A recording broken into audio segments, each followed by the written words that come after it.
Hello everyone! Today we're going to make binangkal or Pinoy version of sesame balls. Let's do it today!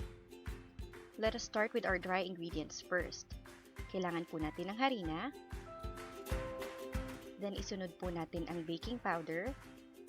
Then ang ating pong baking soda. At ang ating pong sugar. Kailangan din po natin maglagay ng pinch of salt. I-mix lang po natin lahat bago po tayo maglagay ng wet ingredients. We need 1 egg and also milk. Kapag po medyo clumpy or buo-buo na po ang ating ingredients, that's the moment na kailangan na po natin siyang masahin. We just need to continue kneading po hanggang sa magdikit-dikit po siya at maka-form po tayo ng isang ball. At this point po, medyo magiging sticky na po ang ating dough. So you can use some oil para hindi po mag-stick sa inyong palad at mas madali pong mag-shape ng ball later on. Now we can form the dough into small balls at igulong lang po natin siya sa sesame seeds gamit po ang ating palad.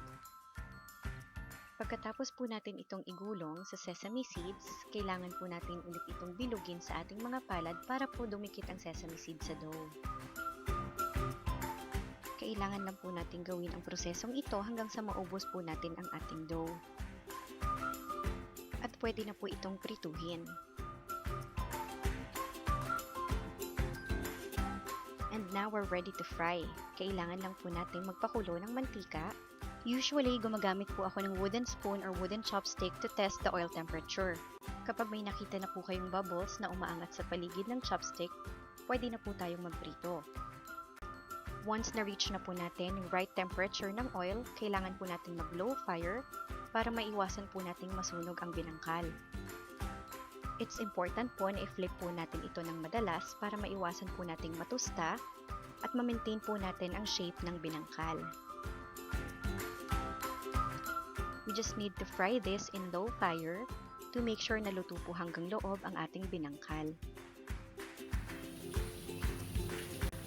The moment na may nakikita na po kayong konting cracks sa ating binangkal, malapit na po itong maluto. Kapag nag-golden brown na po ang ating binangkal tulad nito, pwede na po itong hanguin.